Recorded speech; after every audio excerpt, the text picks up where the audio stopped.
everybody. Welcome to As the Pages Turn. I am Mia, and of course, I am joined by my lovely co-host, Madam Crystal Butterfly. And oh my god, Mia, and today, what the heck is this? What the heck is this nonsense you are bringing me I today? just find stuff.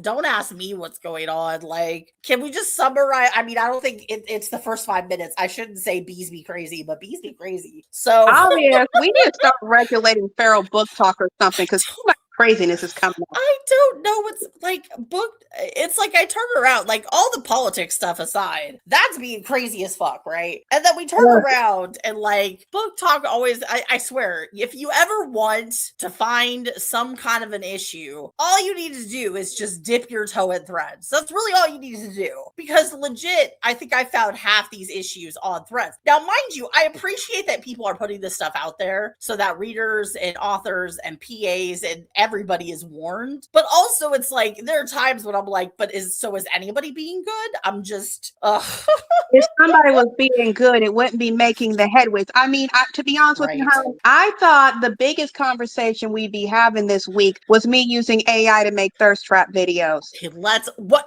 no, take it back. Take it back. We're not starting it today, Crystal.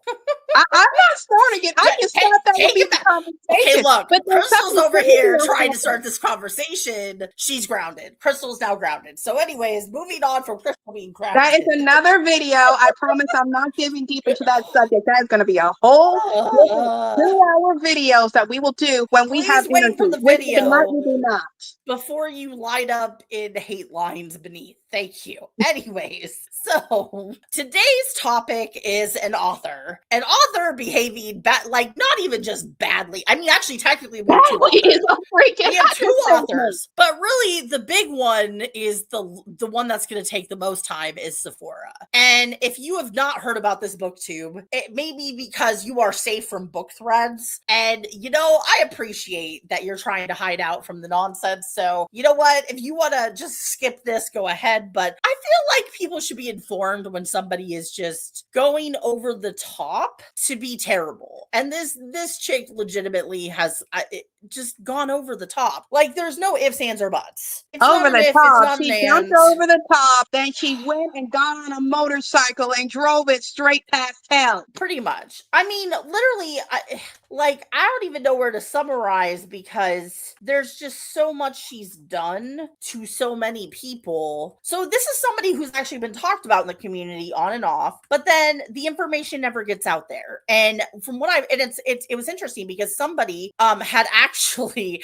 another author had actually been like, hey, I heard some stuff, and she actually posted those on threads, like I heard some stuff that this author did all this stuff, and people were like, oh my god, like people were raging in her comments like, we want names, like why does nobody ever say a fucking name? Which I understand. Like that is the most frustrating thing when you're trying to find out who fucked up so you don't read them anymore and don't support them, and then nobody names a name. And I felt bad for this author because she literally was like, oh, I was just trying to figure out like what I should say because this is what I've heard, but it wasn't all confirmed. And so I was like, oh, I understand that. I understand when you hear a little bit of this and a little bit of that. But no, today's topic is Zepphora, who also goes by, hold on, let me find my little, who goes by Erica Bradley and or Ivana West. So with let's these stay names, away from the name Ivana. We don't want to make this a political episode. What? Huh? No, of Ivana, as in AV, not Ivana. Okay, so she's done a few things. Actually, I mean, let's go through the court of book talk, shall we? Let's convene the court of book talk. I'm tired today.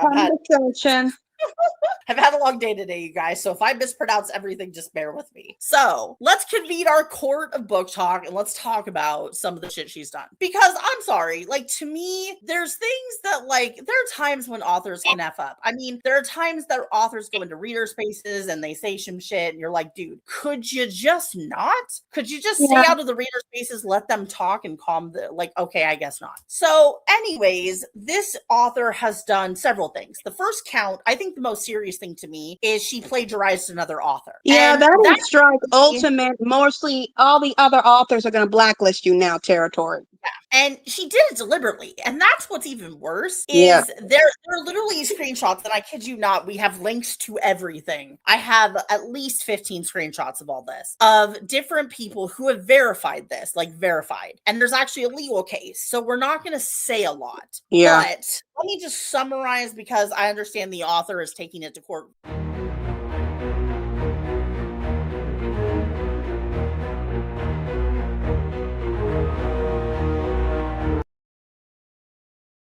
Good on her, by the way. Yeah, I was So so happy that she did that, because people should not be stealing your stuff. exactly. So the book that Zepphora came out with, and I think it was like number 9 in a series or something, like it wasn't like even the first or second book, it was like the 9th book she'd come out with or something like that. And it was by Lee Rivers, who deserves to be read and deserves a shout out here, because no author wants their shit plagiarized. And Lee authors had written this book called Little Stranger. And evidently what has been said is that there was a beta reader who, and I believe an editor, if I'm not mistaken, was that she deliberately plagiarized Lee Rivers' book, The Little Stranger, into her Like an Animal book. Okay. And what she did is they had gone through the editing process of the editor and this other person. I'm not sure if it was a co-editor or if it sounded like it was a beta reader and an editor who had been helping her edit this book. And by the way, she did show screenshots, live screenshots of her talking to Zepphora in chats about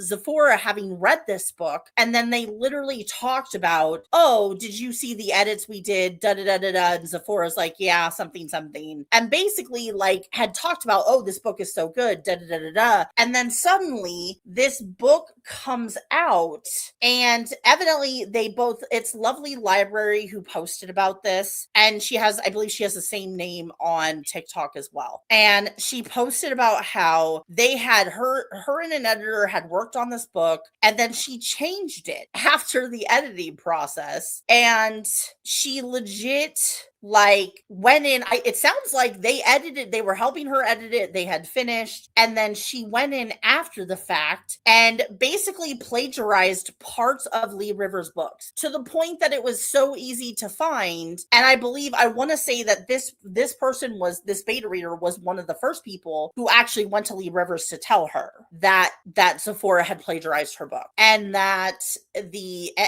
other people had come out, because there's a lot of stories about this chick. This isn't even the first story. This is probably like the 8th story in a line of like 10 stories about her. Okay. A line of 10 million stories that took forever to find. And that's, to me, like, I feel like this is the most, well, I mean, abusing PAs, and that's the next crime, by the way, and abusing vendors, also pretty fucking serious. Shorting readers out of money and playing a victim card, also not the fuck. I forgot about the shorting readers out of money. And then gaslighting on such a massive scale and ghosting people when you're supposed to pay them. Like, disgusting. It's just, like, to me though, I feel like the plagiarizing is the worst, because especially when it's so deliberate. Like, okay, you as an author, and I'm an author and I read, I fucking love to read. I know you keep demanding I send you free books.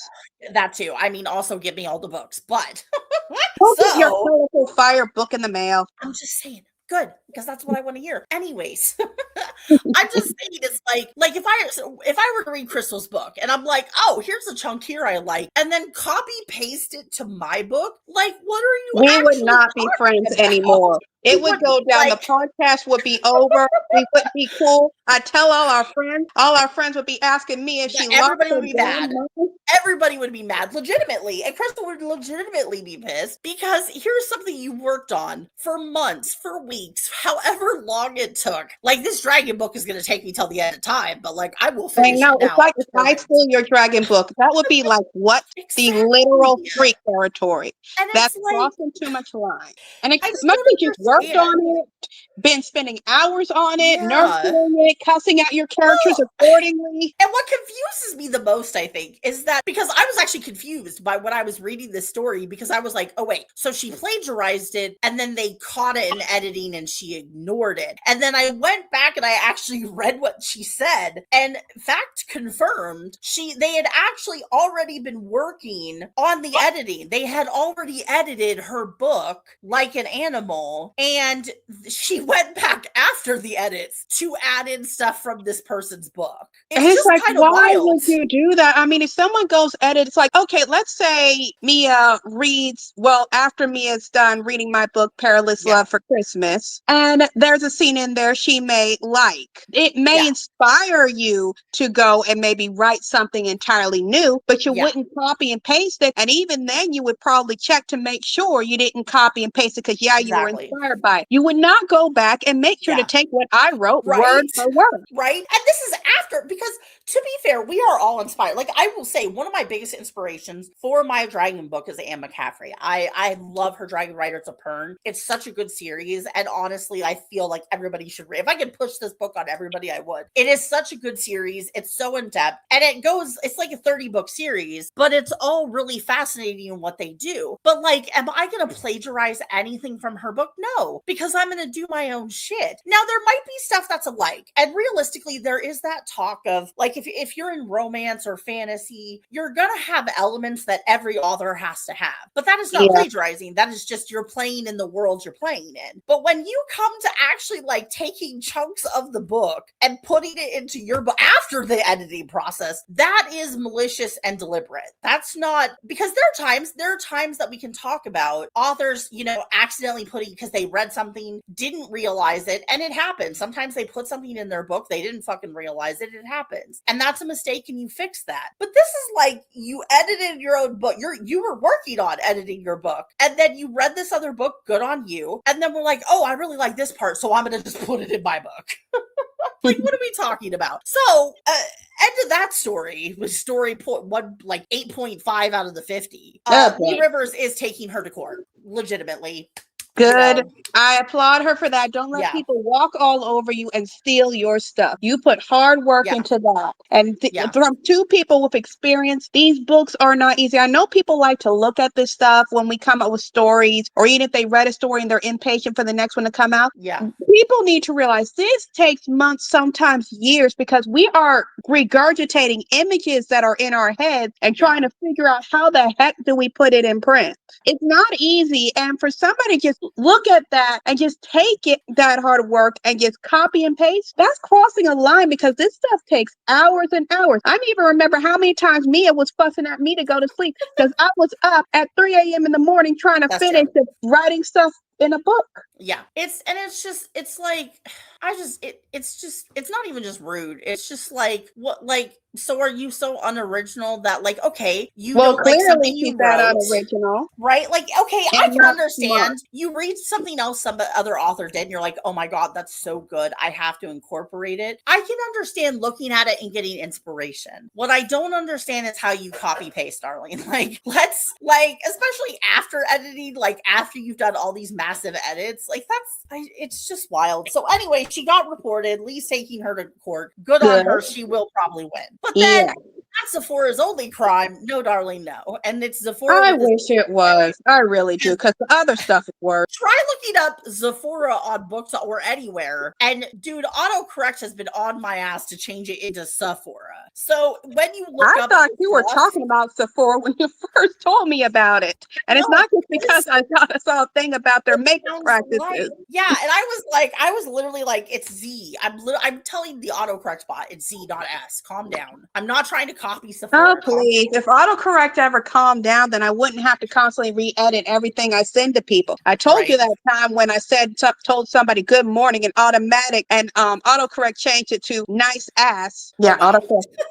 It's a problem. I don't even know where it gets its potty mouth from. Okay, we need to have an episode about how autocorrect is a dirty bitch for all the very dirty. It has said things. And one time when I asked my friend how her weekend went, it didn't use any swear words, but it basically cussed her out. That's what I'm saying. I swear autocorrect is just dirty. So anyways. Okay, back to the other dirty bird. Moving on. So this next story, there's legit, I'm going to tell you right now, this is the first story from a PA of hers, or actually it's somebody who was working on or was working with a PA and Zepphora on a project, and so we're going to talk about that. But I will say later in the episode, we are going to have a part that's going to have a trigger warning. Yeah, I'll have to flag a trigger warning with that one because it is something that is upsetting. So just heads up, some of this stuff gets really deep, and that's why it's like there's a lot of shit about Zepphora. She does not, she's not getting a lot of goodwill in this episode, and she won't. I won't give her any goodwill. There's so many stories. I have to flag that warning label about. Okay, there are just some things you just don't do to people. It's not necessary, and it's just mean. And she crossed that line. She did, and it's just like what are we talking about? That like there's just some lines you don't cross. And to be fair, in that one, it was supposedly her wife who crossed the line, but then there's some talk. There's a whole talk about this. So anyways, we'll get to that when we get to that section, because that's we're gonna have to have a serious discussion when we get there. Yeah. So basically, there was this person who was working with Zepphora and running. So she was creating reels for a page she ran, and it was a page that benefited Zepphora. I believe it was about her books. And so this person is sick like me _13 on Threads, if you want to go follow them and kind of see the story that in her own words.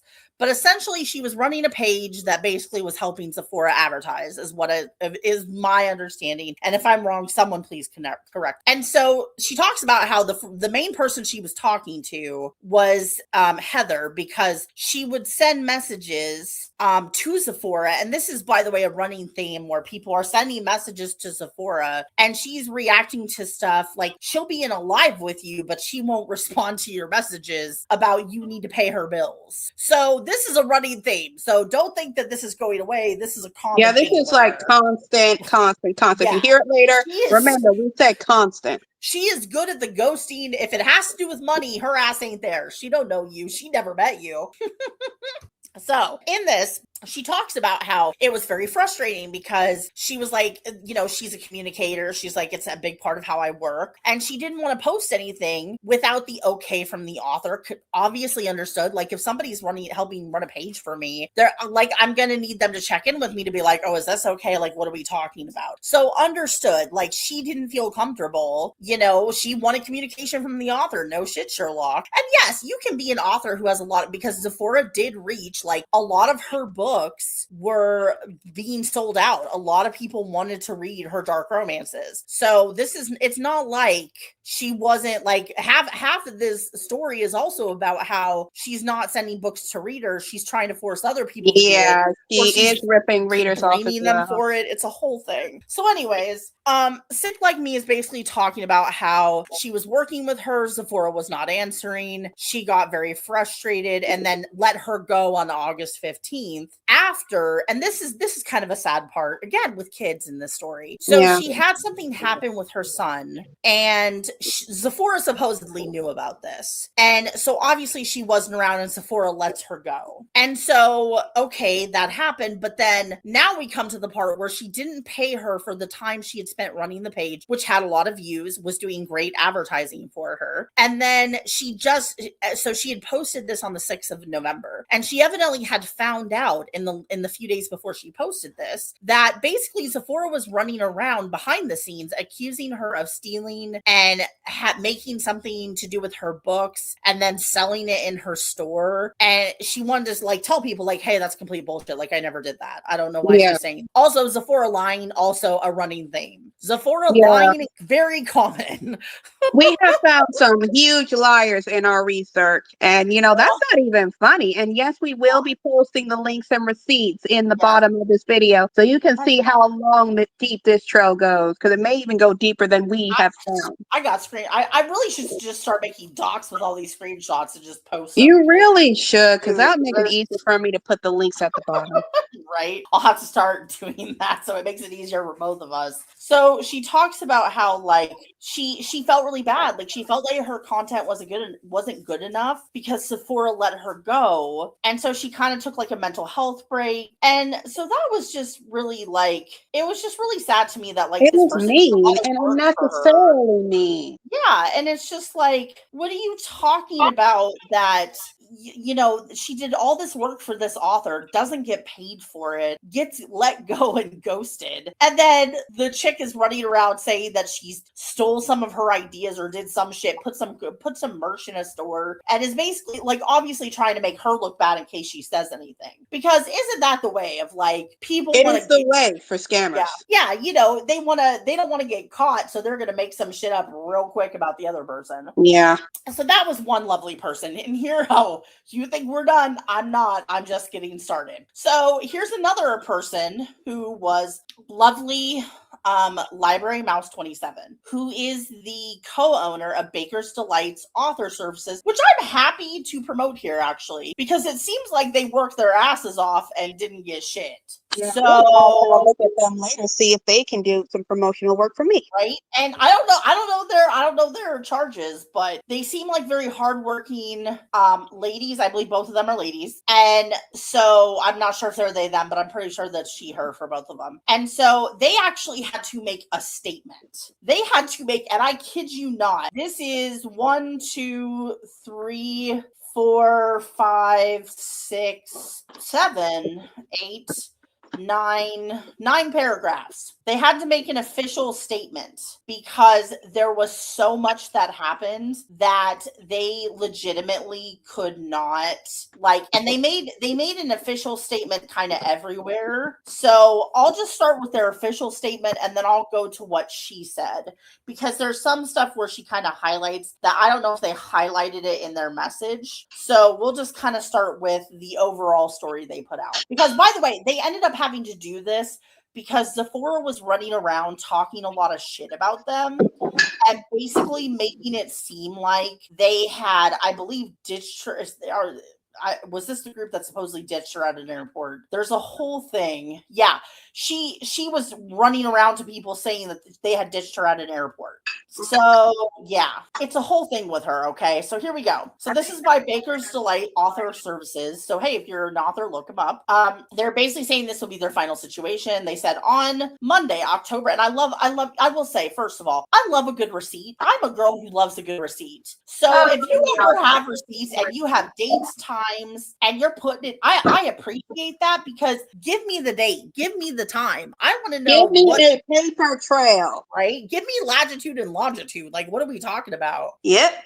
So anyways, okay, so they're talking about how on October 27th, 2025, her and her co-owner quit working with the dark romance author Zepphora. And this is how this stuff kind of blew up, because I saw that a lot of things have been kind of floating around, but this was the thing that kind of created a stir because a lot of people saw this. A lot of people follow them. And so this is when people were like, well, wait a minute, what is this chick really like? Because this kind of then caused people to search out what was going on. And because some of the other stuff was by very small creators, so their stuff wasn't really getting out there. So like the one particular reader I think was bigger on TikTok than anywhere else. You had the one I read, the Little Sick Me chick, who had said her story, but she's also kind of on the smaller side of stuff. So like you have a lot of little people who are saying, hey, there's some shit going down, and people aren't really hearing it. And I think it kind of came out, it kind of exploded from what I saw, because a lot of this got picked up in November. So I think that's when a lot of this shit like started popping off finally, because this big group posted and they had a lot of friends. And so then word started getting out, right? That's how we do it, word of mouth here. So they talk about how they stopped working for her. And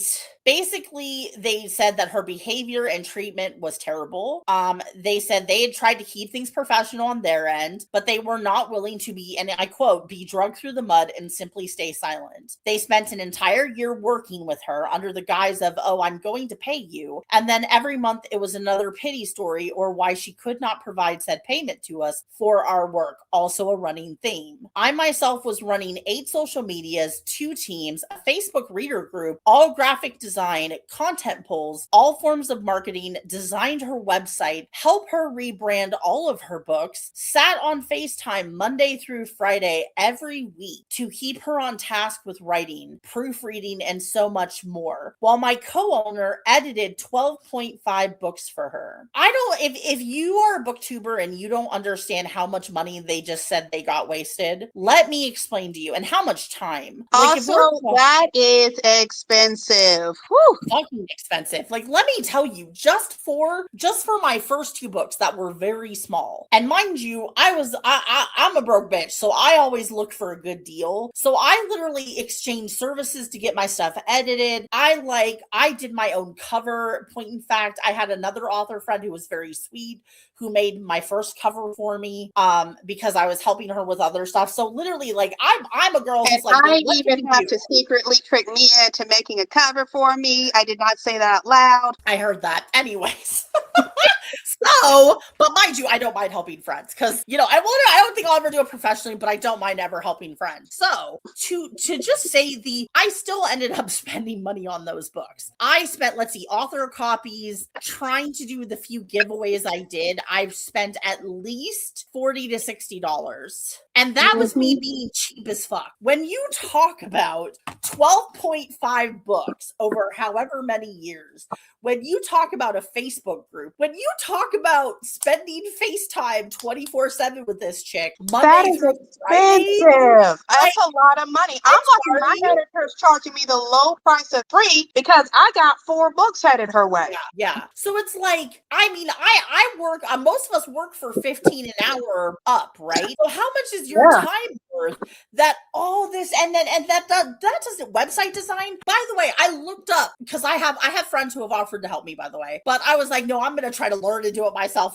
Let's not talk about it. It's been painful. It's been well, very after painful. you figure that out, I may or may not exchange books and other treats for you to help me with mine. Okay, I see a lot of thievery of my services coming up. We'll talk about it later. I told you I would give you something for it anyway.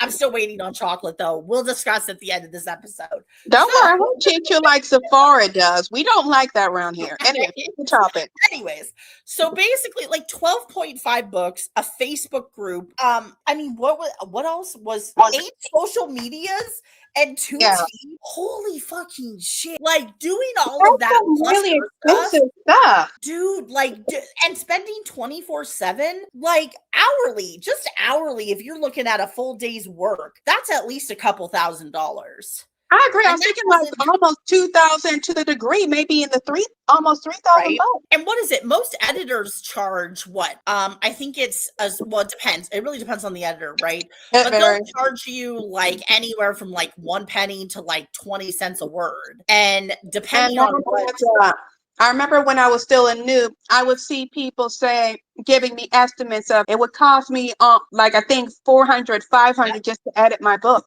Yeah. So that's the thing. Editing is not cheap either. So when you put all of the social media combined with the editing, combined with all the personal time that has been spent with loved ones, like, that's a lot of fucking money. That's a lot of money, a lot of hours. And this stuff isn't simple. This takes hours to do if you want to do it properly. Yeah. So basically, they told her they were giving her, and you know what I really appreciate is that in this story and another one, they mentioned specifically that they work with authors on prices because they understand indie authors don't have a lot of money. And so, like, I can't, by the way, I'll tell you this right now, if I can't pay you, I'm not going to hire you for stuff. I'm going to wait till the idea of telling someone, do this for me, and not giving them their money. Like I said, I'm even going to look these people up later and see if they can work some prices out for me for some promotional stuff, because someone with that dedication is who you want to deal with. And I get aggravated when people like that get stolen from. Yeah. And this was an entire year of work. Like, I'm just boggled that she did not pay them. But anyways, so they basically go on to say that they were told that she just couldn't afford them to pay them. She was fully funding for us. Oh, so then here we go, is she was letting them go, but before she did, because she hadn't paid them for all those months, she was going to fully fund a book signing with her. And they didn't name the book signing, which I understand, because they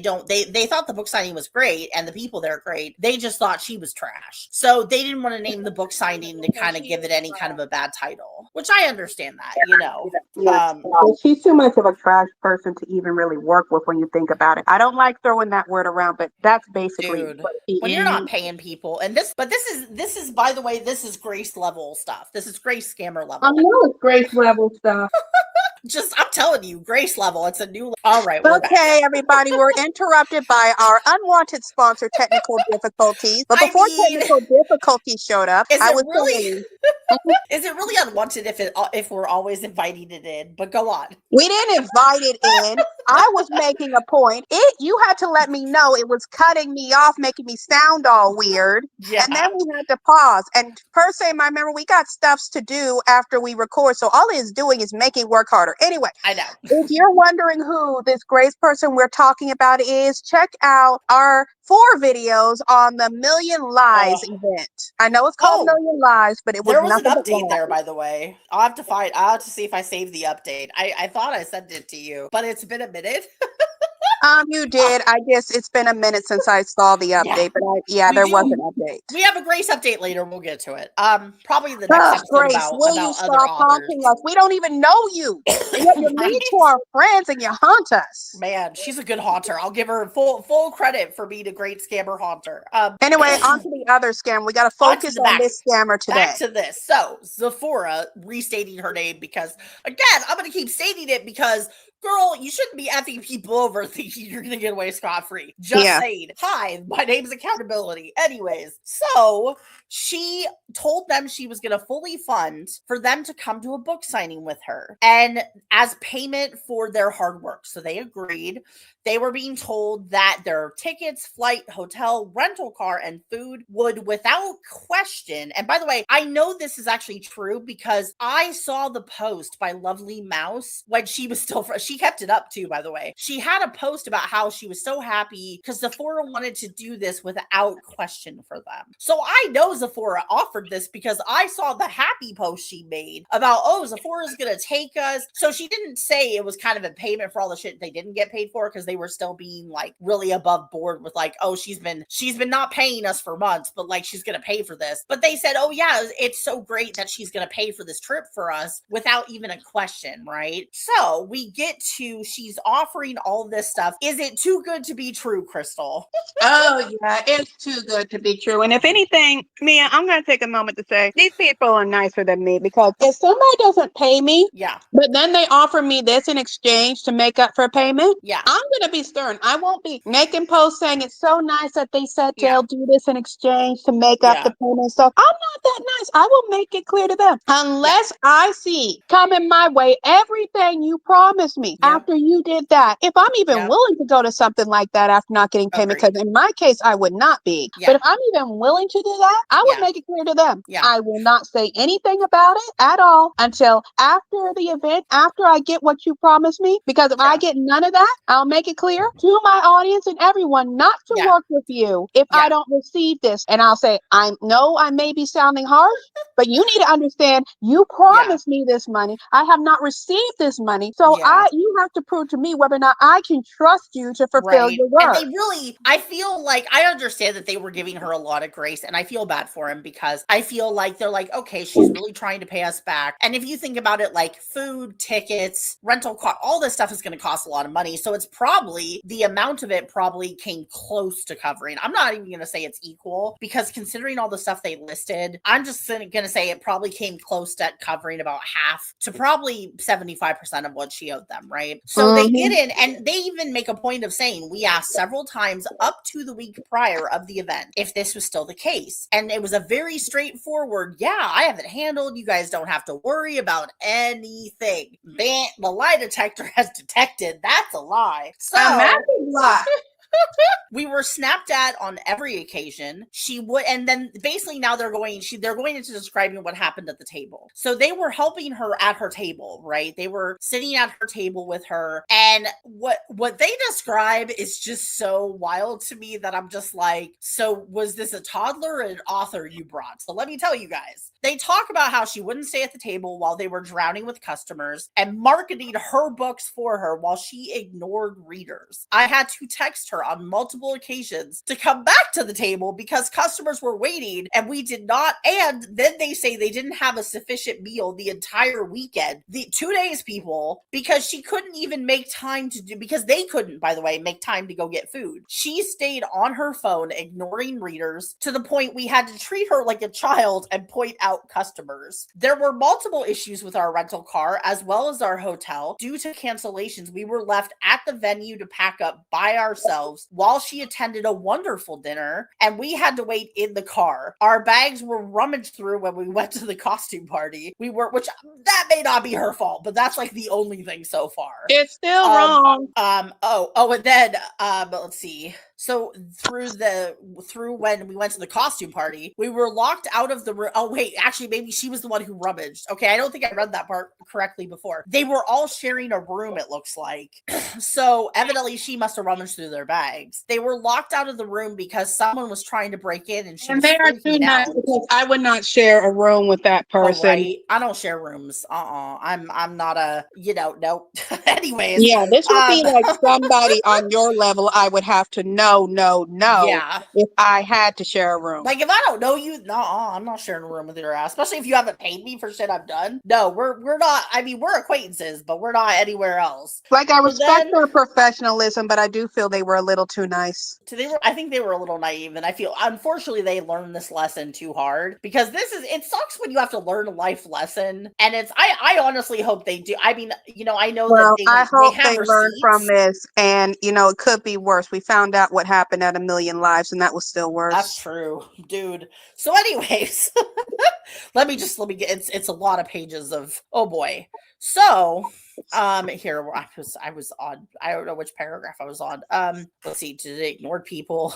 Okay, fast forward. Okay, so she locked them out of the room because someone was trying to break in and she was freaking out. So we fast forward to departure, and at this point she isn't speaking to us, which is fine because they had decided at this point they didn't want to work with her ass. So once everyone settled in at home peacefully and just move on, their flight was delayed due to high traffic, so they landed.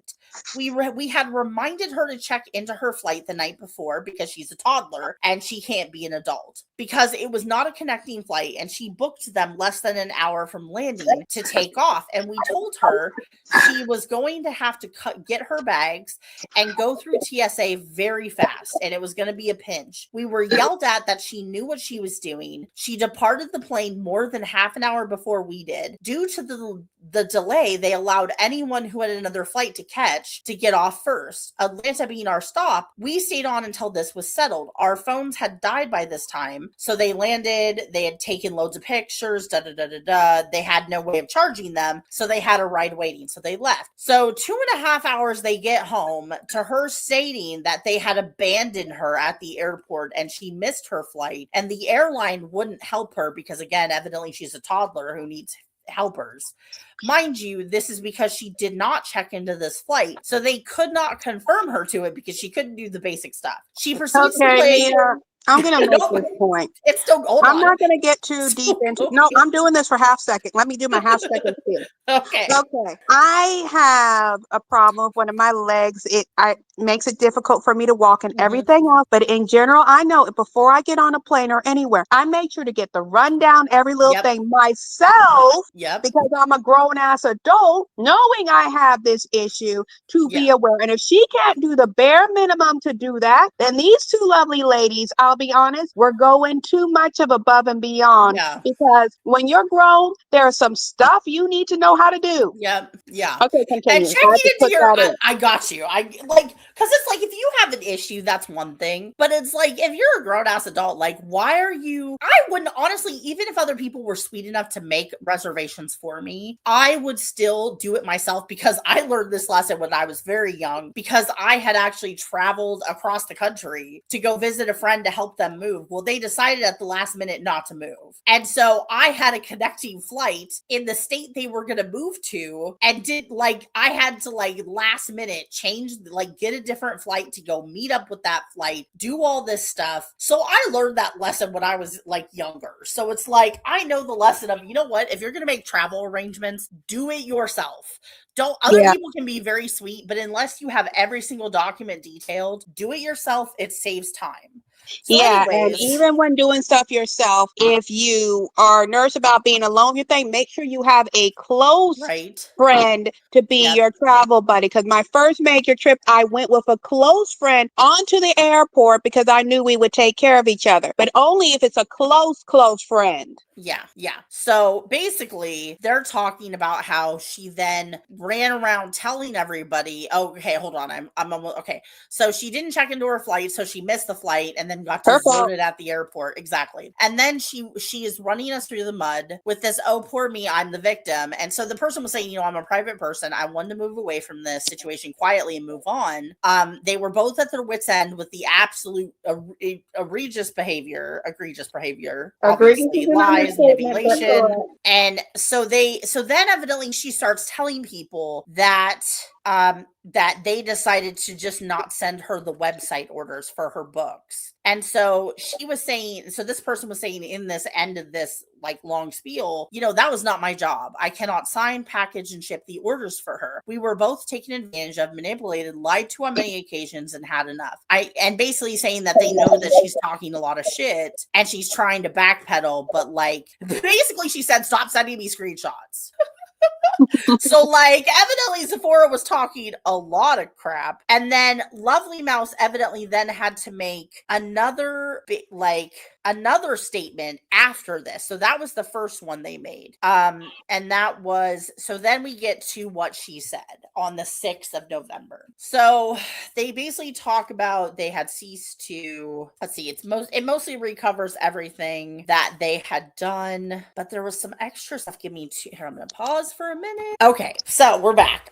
So I was like making sure I hadn't missed anything. So basically she just went over to have a full paper trail, people. Right. So you always want to make sure. So then we have another like PA person who came out. Hold on. So, okay. So we're back. We're back again, third time. Not technical difficulties. My fault because I was making sure. I always like to make sure I have all the facts. So yeah, we like to keep a very long paper trail of this. Right. So, Lovely Library Mouse was then saying on TikTok, because she was getting a lot of people contacting her, that she was no longer connected. She's been receiving a ton of messages from readers who have been wronged by her, their money stolen from orders never fulfilled on her website, influencers who never received copies of the exclusive they paid for. And basically she was apologizing, saying she had cut all forms of contact with her and had moved on. And as well as evidently her editor and another PA due to mistreatment and non-payment of services. So basically she was saying, I wish I could help you, but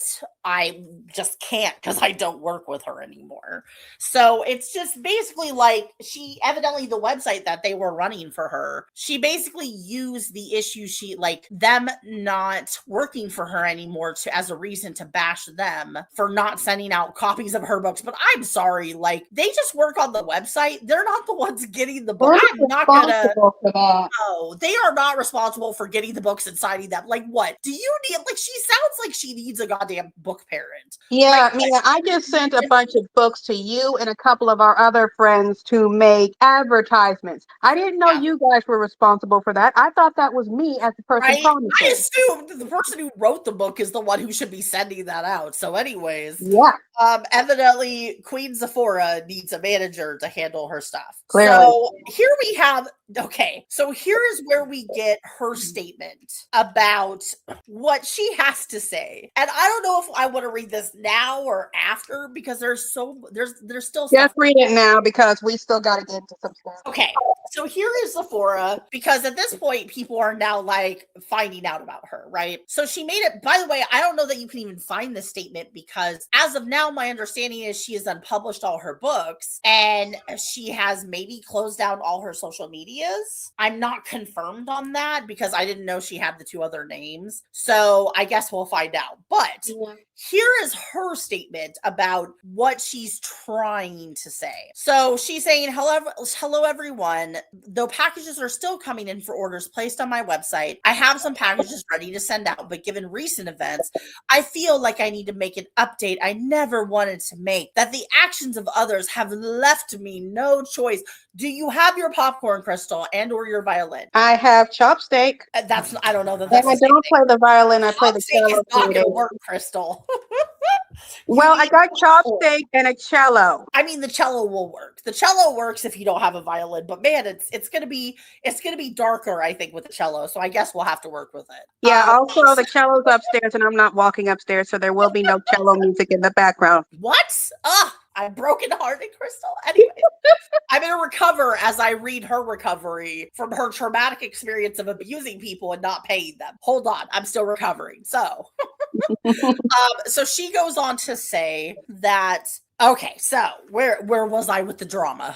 I have to get my drama out. Hold on. So she's like, I'm done. I've seen some of the discourse going on through everyone who has been speaking about me has been blocked. And some of those accusations are completely baseless, and others are strategic twisting of the truth to frame the tale they wish to spin. At this point, you can't see this. I'm putting my hand up to my head because that's what you need to do. That is the face palm moment. If you're going to be tragic, you need to fling your hand against your head. It's a good Shakespearean effect to do. Okay. Anyways, so I am done and completely disappointed in the community's response as a whole. See, it's everybody else's fault, Crystal.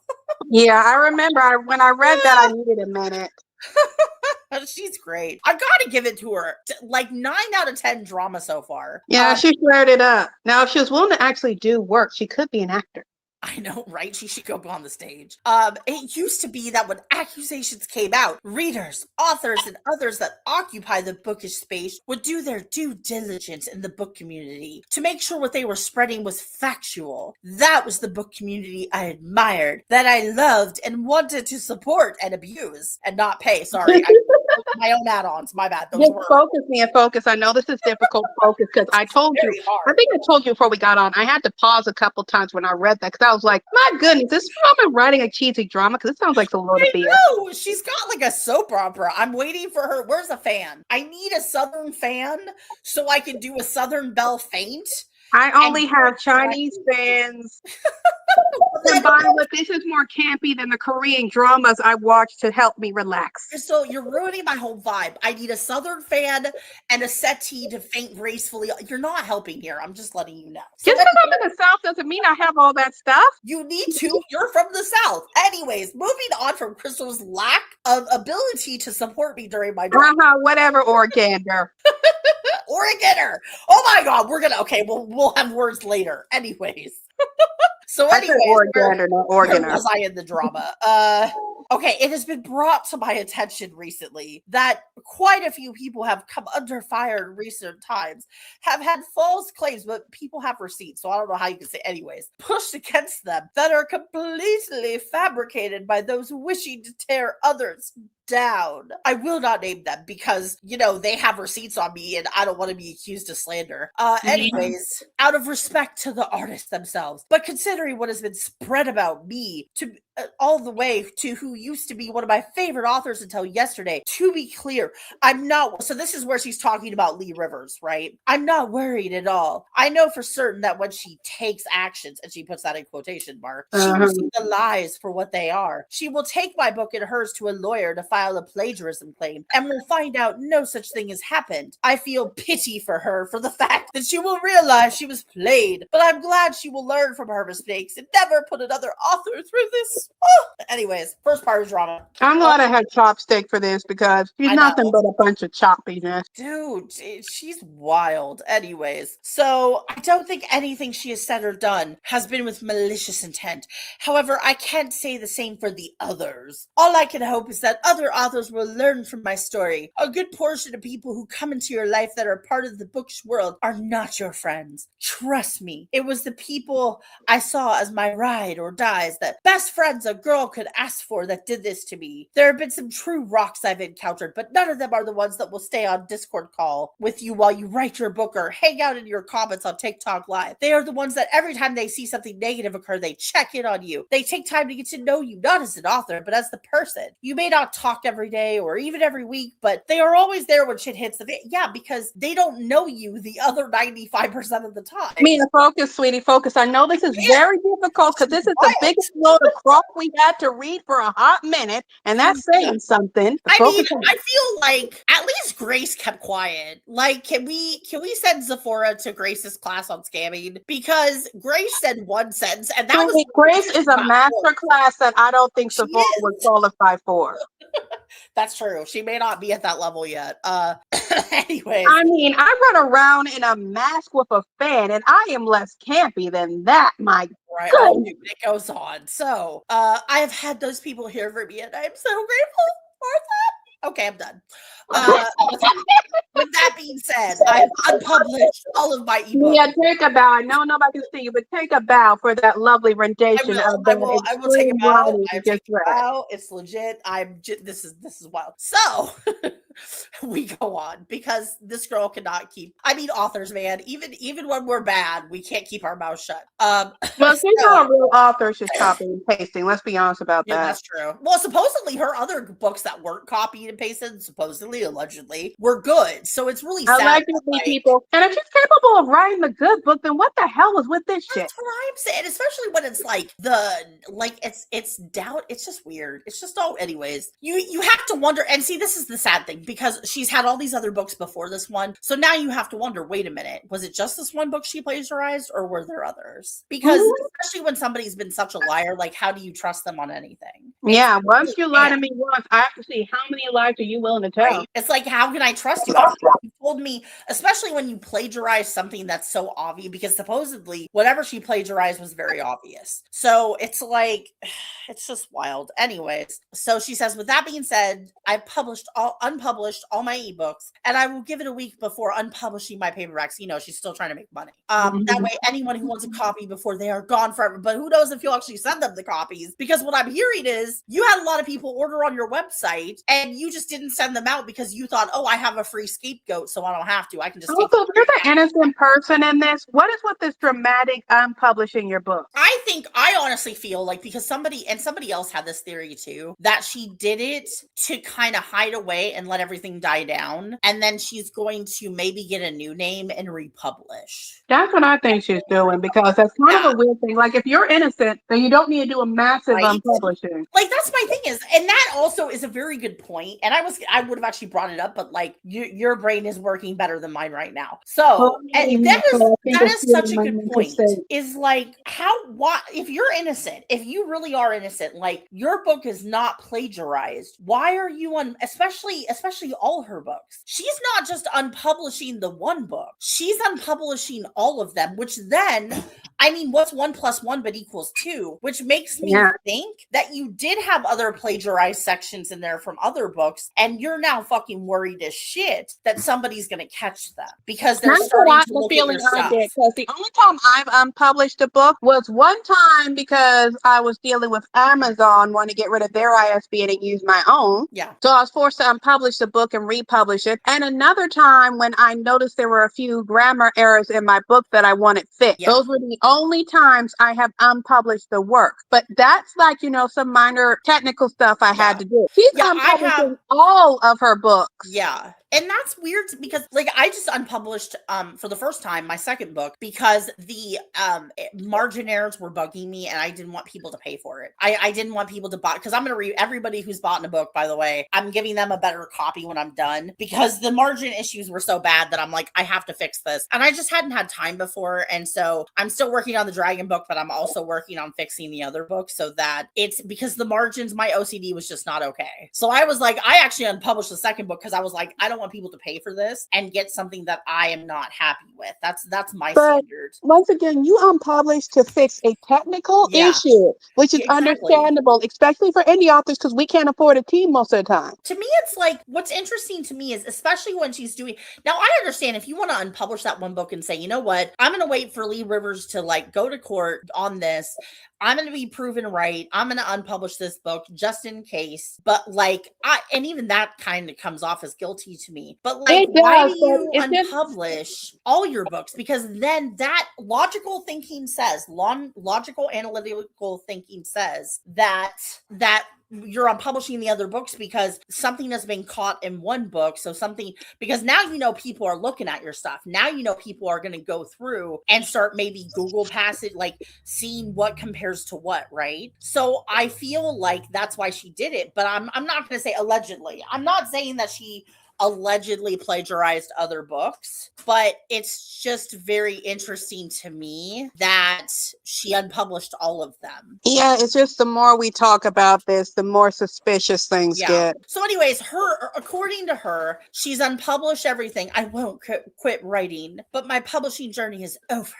Sometime soon, I might have better news than that. I will be sending out all the orders I currently have and refunding anyone who wishes for one. I haven't heard about refunds, by the way. But considering that this was hard Neither to find, have I, and I did look that up. I think the problem is, I think because this hasn't exploded out a lot, that if people were getting F, they weren't really talking about it, because there are a lot of readers who will give a lot of grace if an author's like, oh, I'm being maligned and this, that. Like, even if they're in the right, there's a lot of readers who will give you the grace to be like, okay, you're having issues, I can wait as long as I know I'm going to get it. But it was interesting because I have seen a few posts where, a point in fact, I saw one person who had said that, and I forget who it was, but they're on my friends list, where they had actually ordered her book, and now they're not, that now they're like, oh, I guess that's why I didn't get it, was because of all of this nonsense. So anyways, so she's saying that her publishing journey is over.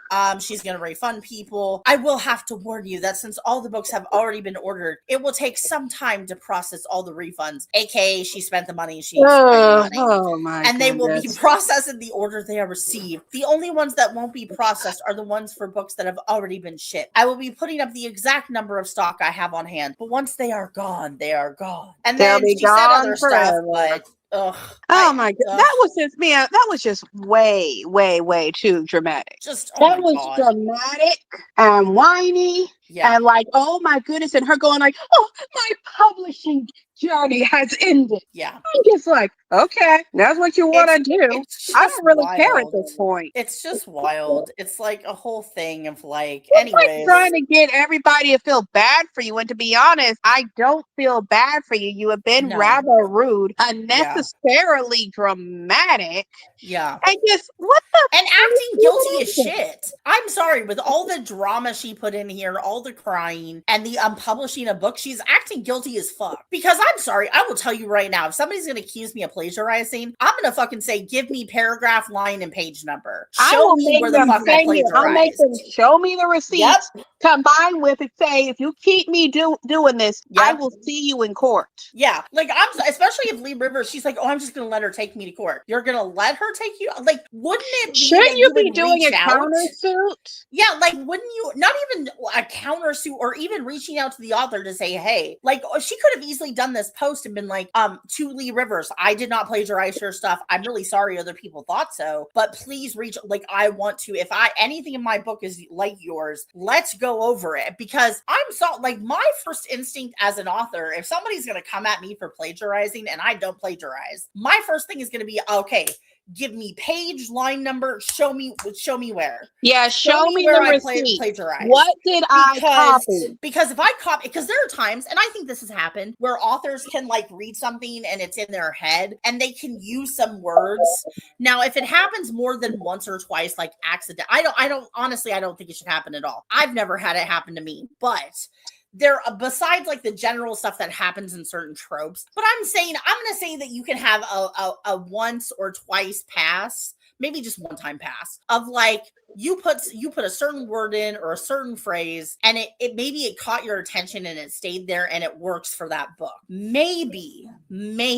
But after that, like, if you're doing it to the point that it's so noticeable that your beta reader and your editor both fucking catch your ass after edits and they warn you and they re-edit it for you, so you could have avoided the whole damn thing to begin with. Well, no, supposedly she waited until the edits were done and then added stuff in, is what that story was. Okay. I think I'm getting the story a little mixed up, because it's just like, it's like there's been so much. Lies. There was so much stuff to the point where when it wasn't something controversial, controversial. I was thinking it still was because I had listened to it over an hour of controversial stuff. Right. So it's like it is wild to me that like she's acting guilty. I'm sorry. That would not have been my post. If somebody's gonna accuse my post, and I'm gonna try to be real, like I'm gonna try to be less feisty, but my ass is gonna be like, okay, let's do this. This is aggravating. Show me where I have plagiarized, please and thank you. Because I'll sit here and tell you every single conversation I've had with every single person, most of them my kids, by the way, about things in my dragon book. Because honestly, my kids fucking love fantasy shit. So I've actually been going to them about different things with my dragons. So please come to me and show me where the fuck what the fuck I plagiarized. Cause I will happily sit here for hours. Let's do this.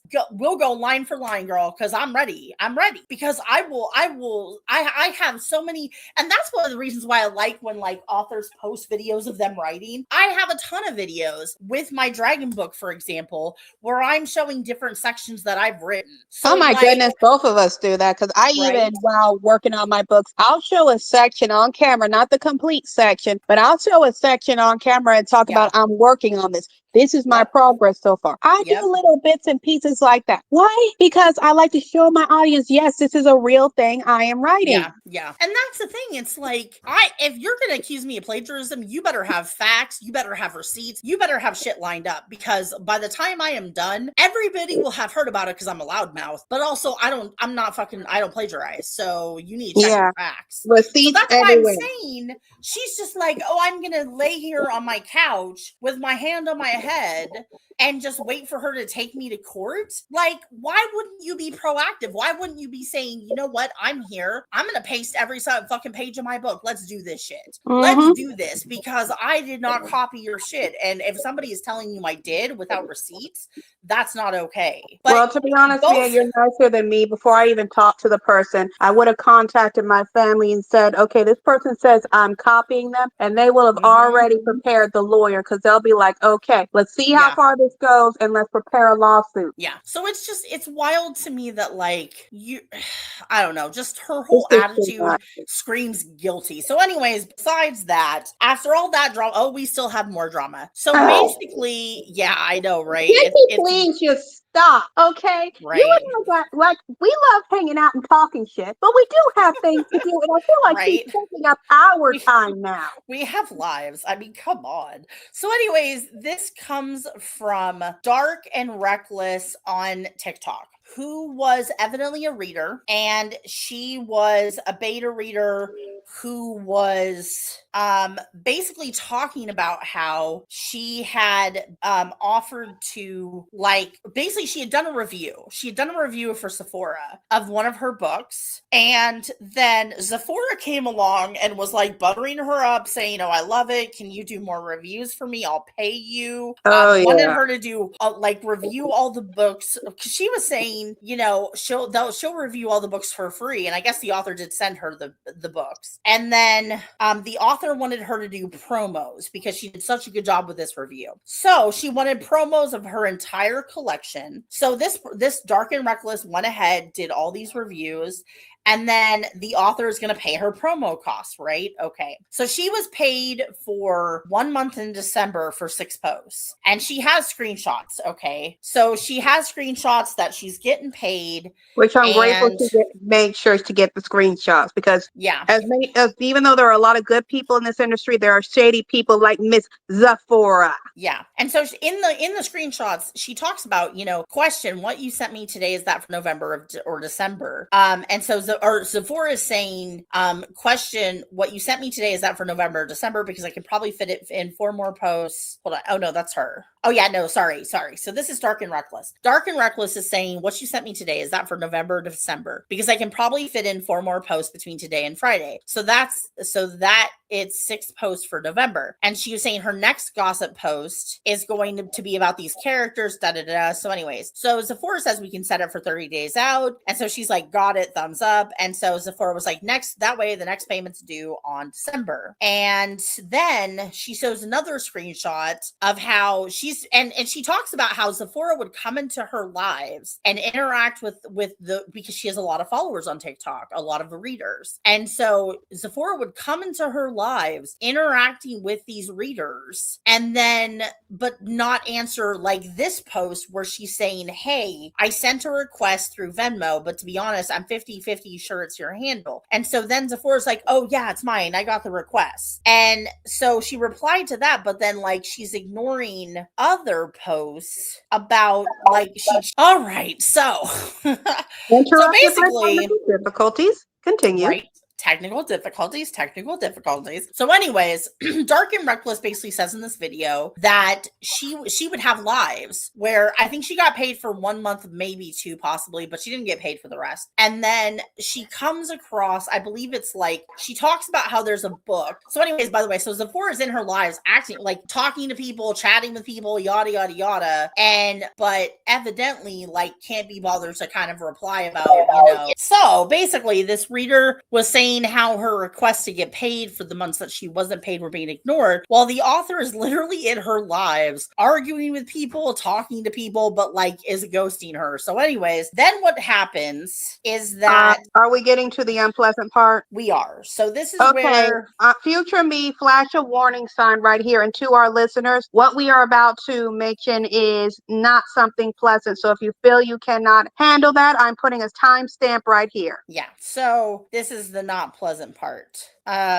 So basically, so then the reader is basically like, so Zepphora has time to come into my lives, argue with people, do all this stuff, but then like can't Venmo me money. What's up with that? Then talking about how like she'd gotten a lot of people and just Zepphora seemed to be irritated that people were like commenting on her characters and stuff and getting all fucking sensitive about it, right? So she talks about how she was frustrated through one of the books later in the series, and she was expressing her opinion. She was, she had 3 days of silence from this author at Zepphora, and then she did decide to post something, but she was talking about her annoyance, but she wasn't tagging the author. She wasn't even like, she wasn't gonna pinpoint what it was about, right? She was trying to say, I'm going to say my opinion, but she's not gonna tag the author. She's not gonna say, I don't even think she said the book in it, in her original post. She does say the original post and caption are still on her page. So if people want to go Dark and Reckless and kind of see what happened, they can all see her videos there. But then she says that she's talking about I don't know if it was a live, it might have been a live or a video where she's talking about, it might have been a live actually,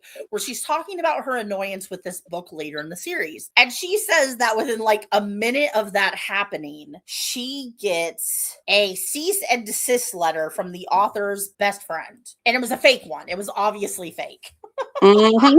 So it was that one threw me for a loop. I'm like, you're sending out fake cease and desist letters. If you had to actually have a problem with this person, you could get a real one. Yeah. And so and this is where the trigger warning pops up, because so it wasn't a live. It wasn't a live confirmed, because that's where the wife pops up too. So she's in a live talking about wife. I'm going to emphasize, we are unclear whether or not Zephora's wife did send it or not. We are unclear if Zepphora had the wife or if the wife. Supposedly there's pictures and videos of them. Yeah, but whether or not the wife sent this message to the influencer it was under the wife's account, supposedly. So she says this is somebody she thought was this is a person she thought was the author's wife. So she's having this live where she's talking about how she's annoyed about a book. So it's not even a video she's posting. She's just expressing kind of how she's upset in this live, talking to other people, right? Which you're allowed to do. You're allowed to rant. It's fun. Like, if you want to rant about a book, go ahead. If you're not naming names and you're trying to say rant about a book, then what is book talk for? Right. And this is especially because reader spaces really are for readers. And like, I don't mind popping into reader lives, but like if I'm not gonna like stay there 24/7, like I'll say hi, I'll see if they want to hear about a new book. If not, cool beans.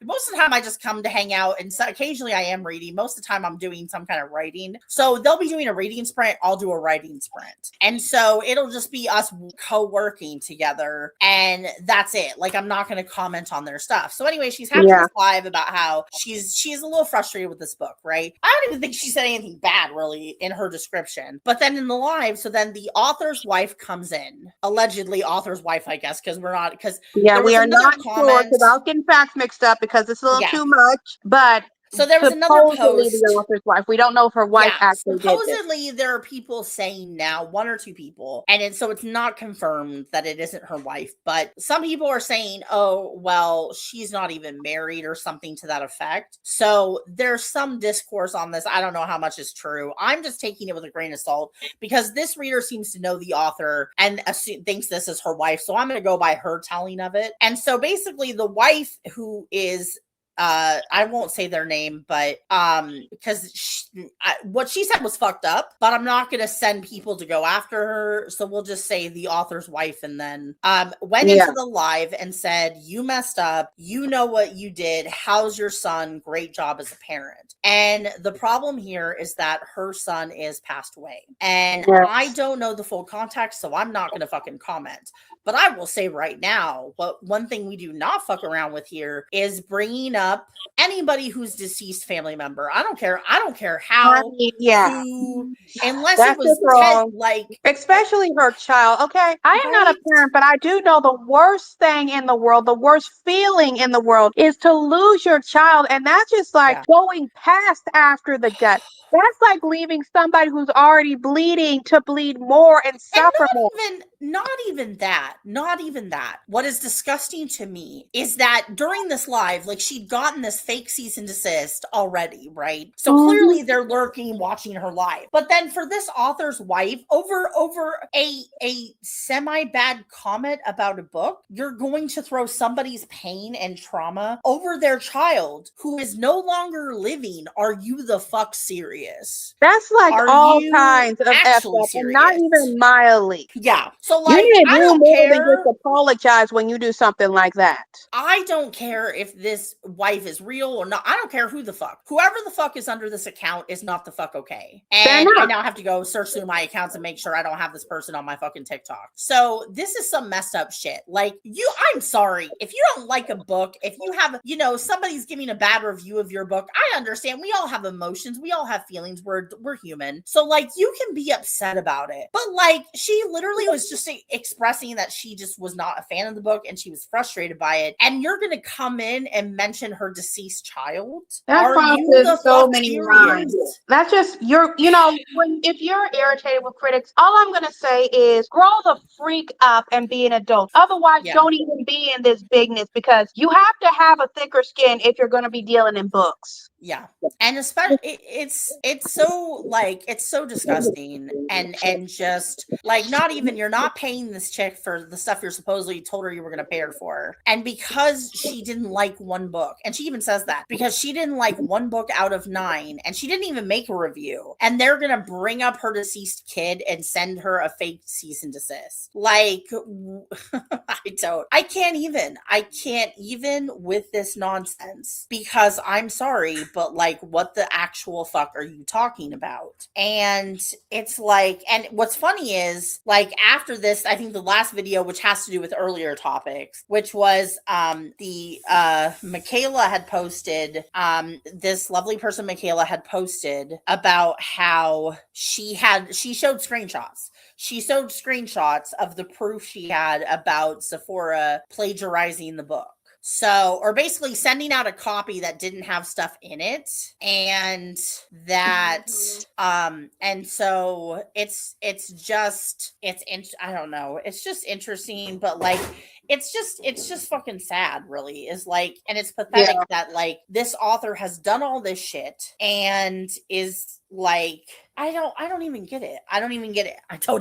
Because just all the amount of shit she's done. Like, she's and this isn't even, by the way, this isn't even everything, you guys, because I've seen some of the posts, and I don't know why I can't find the screenshots, but there were other posts of people who had been her PAs talking about some of the stuff they had endured with her. So there is just a very long list here of somebody who, because she made it big, she got big with her books, and she let it go to her head, and then just went, I don't know if she just started out scamming people or she wanted to be an author, but like, has clearly fallen down this rabbit hole of, you know, just mistreating people, and being a total ass. Yeah, and it's like there's a little bit of this, there's a little bit of that, and it's like, you know, it's like if this was just one story, okay, because, you know, it's funny, she makes this big dramatic post of like, oh, the book talk I used to know, the book talk I used to love. Girl, please, I'm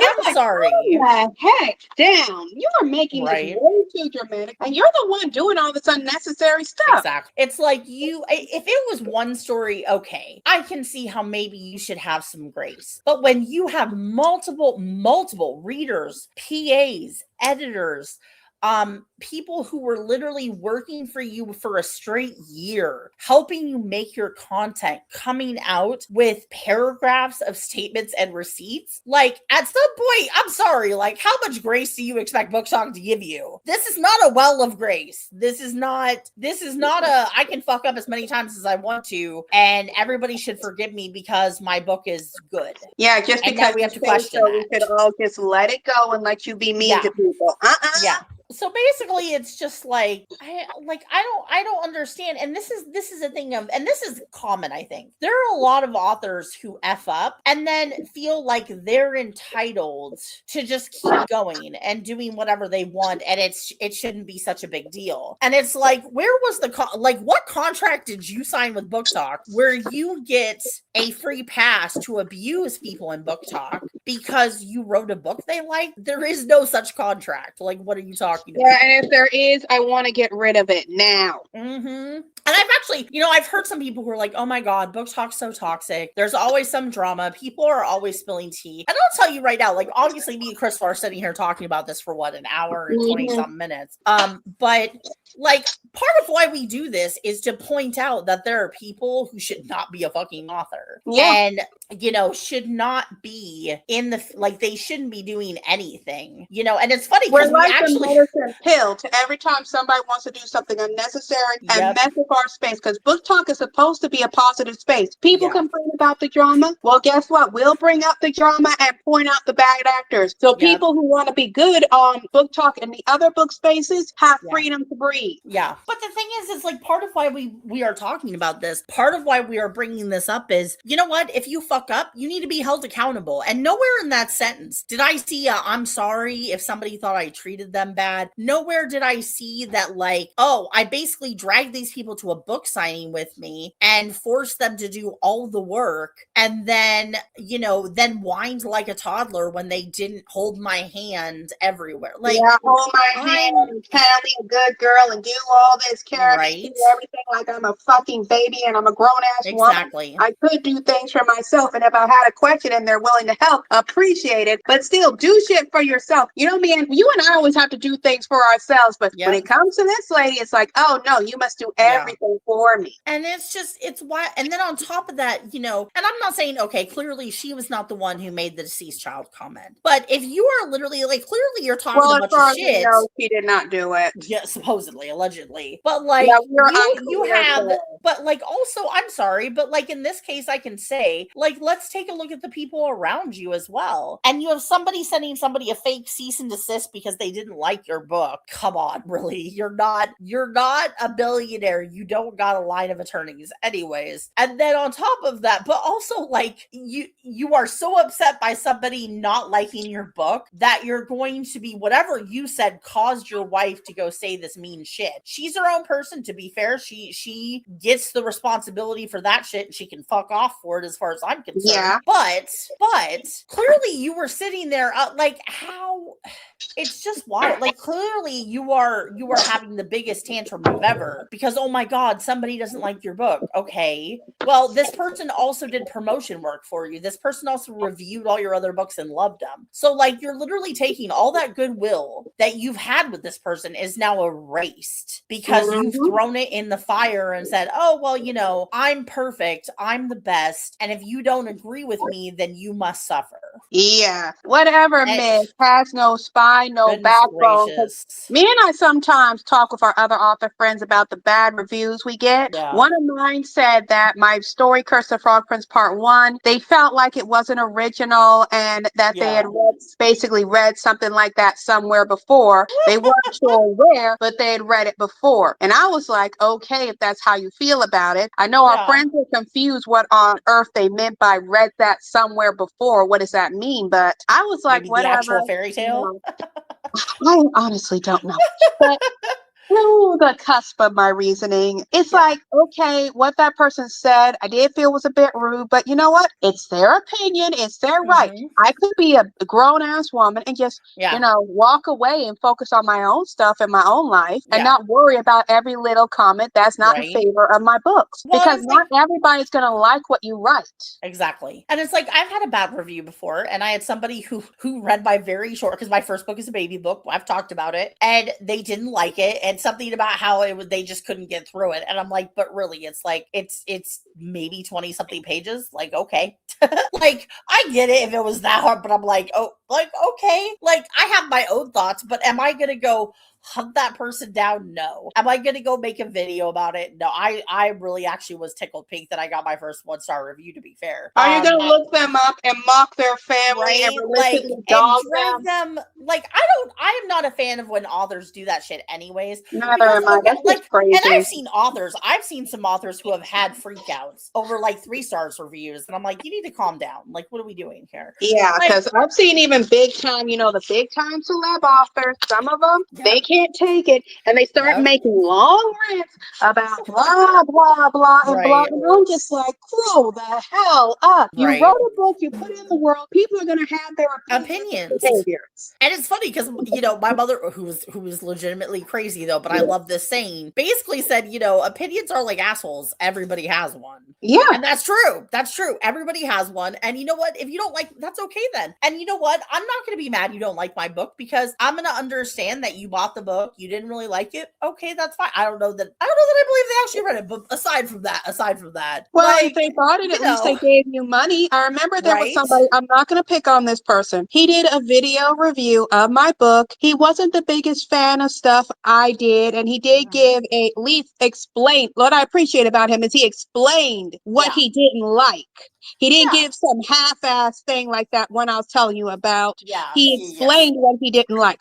I Yeah. personally did not agree with his opinion, but I Yeah. wasn't mad. One, because he has a right to his opinion. And two, Yeah. he bought my books and talked Yeah. about me being a really nice person, which I appreciated. Yeah. So Well, it's a I'm thing not going of to be like, mad at him for displaying his opinion. And if I am, right. then that's just me acting really more childish than a Well, and childish that's than the a thing, color. is that there are reader spaces and there are author spaces. And just as like authors don't really like readers coming into their spaces to throw hissy fits about stuff, readers deserve to have their own space to talk shit. Like, if they Yeah. don't like a book, they're allowed to say that. And you know what? Like, as long as, now my thing is, my only time when this is not okay is if you're gonna tag an author to drag them down. You know what? If you don't like my book, and I'll say this, if you don't like my book, don't tag me, but go ahead and say some shit. If you don't like it and you want to talk, like, it's your TikTok, it's your Instagram, it's your whatever, go ahead and say that. That's your right, because you read the book, you have your own opinion. But also, Yeah. don't tag me in that shit, because I don't, it's not my job is to focus It's on the book. not My job appropriate. is Your not job was to to, write the book.